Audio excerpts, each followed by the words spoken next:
Welcome to Techturks. I'm sitting on edge here because this is our 50th edition. We have our 50th participants. I'm very excited. That's why I can't lean back. So today we have Jumoke Dada of Taeillo. They're into furniture design from an African perspective. She is also one of the winners of BET7. And so she's here to tell us what's so special about her company. So Jumoke, welcome to Techturks. Thank you for coming. Yeah, thank you. So Taeillo, what does that mean? It's spelled T-A-I-E-L-L-O. Taillo. So how did you come up with that name? When I was so young, my dad told me how I used to use paper to like make lots of creative things, most especially dresses and all. Okay. So it was like he didn't want me to end up being a tailor and stuff. I wanted me to study architecture. So like when I was growing up, I was like, why wouldn't he want me to do whatever? Because I feel maybe being a tailor means being a creative person to him. So that was why I had to like coin out the name and like, okay, yeah, I think tailor means being a creative person. So, fantastic. Yeah. So even there's the design even in the name. So what do you do at Taeillo? How do you design your what's special about your designs? Okay. From your own perspective, of course. I started Taeillo because I used to work for a furniture company that did Italian furniture, contemporary furniture, but I told them I wanted to find ways we can use our own local materials and resources to make our own furniture and also incorporate a bit of African elements into it. So I started like with a research process trying to find out what I can add to my own furniture to make it different from what people see in Europe and America. And I realized, what if we use stuffs like ashioke to make our own furniture? What if we create our own hybrid material of batik and Nigeria and use it to make our own furniture? So basically that's how I started with some few select pieces and people liked it. They're like, oh, we haven't seen this sort of thing. Oh, it's really nice. Oh, it's like what we see in Europe, but it's just like it has this African element to it. And since then, it started like growing and scaling up from there. Fantastic. So there's design, but there's production. So how do you ensure that you know that the people producing your concept bring it to life the way it is? You know, there's design and there's bringing it to life are two different things. Yeah, for me, when I design, there's this part where I get to do the drawings and also do details for them. And also the people we hire that make our furniture pieces for us are people who have worked with top furniture companies before and they really understand what standards are and everything. So like giving the drawings to them and stuff, we really like take our time to scout for people so they already know like standard materials to use and stuff. So working with them is quite easier for me. So tell me, how old is your business? Taeillo is just 20 months. 20 months. Yeah. And how many clients have you done things for? I know we've done up to 90-something clients. Yeah, like some corporate, some individuals. And so that's impressive. So because you know there's being able. So what's impressive me is that it's only 20 months. It's a new. I mean, people are also creatures of habit. So how have you created awareness? How have people known about you and said, okay, I want Taeillo to do things for me? So how did you create that awareness?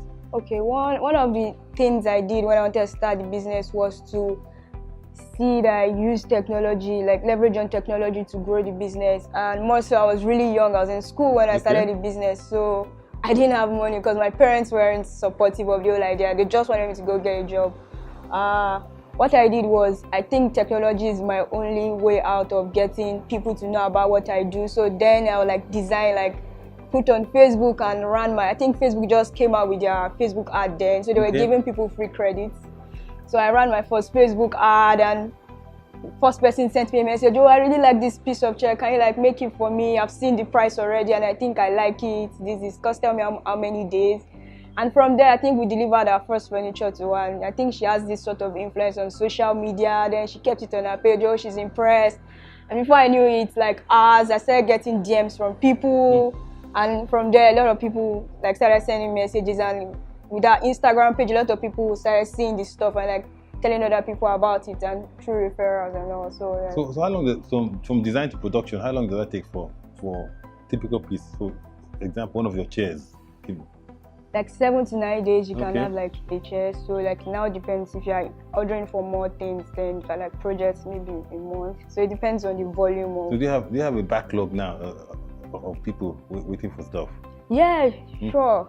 Yeah, because it's yeah. really crazy here, but we still have to like meet up with. So how are you going to how are you going to meet demand eventually? Because you know, if after a while I come to you and I say I like this phone, I like this design, and you tell me it's going to take 6 months, I might not have 6 months to wait. So what are your plans to increase capacity? How do you intend to do that? Is it machine? Is it people?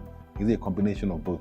Our scaling is something we are really taking seriously, knowing that a lot of people want the pieces, not only in Nigeria but outside Nigeria. Okay, so you're exporting as well? Yeah. Fantastic. So what we plan on doing is, for Nigeria example, we really have to rely on backward integration because production is really a problem. So we are currently trying to get our own production plants where we have like people working for us and facilities, so we can cope with production in Nigeria. For example, then if we are trying to go into other markets to service orders, then since they have facilities already, we just have to like partner with production people over there to like help us produce. And on the long run, what we plan on doing is to have a production partner that can make our pieces for us in parts, then we only have to assemble, so it cuts production time. Who outside Nigeria is interested in your design? Nigerians outside or non-Nigerians outside? Funny enough, non-Nigerians and Nigerians and Africans in diaspora especially, because I don't know, we get orders like as far as Pittsburgh in US, and like we really want your stuff.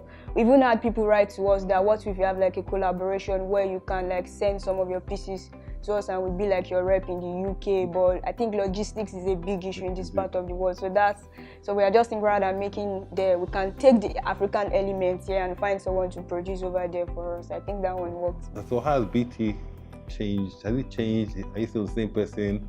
Or from a business perspective, how has it helped you, if it has? Yeah, BT has really helped me a lot, but the most interesting class and the class that helped me the most is the technology class. In the class, I learned how we could use technology to like put our business out there, and now we could creatively go about using technology.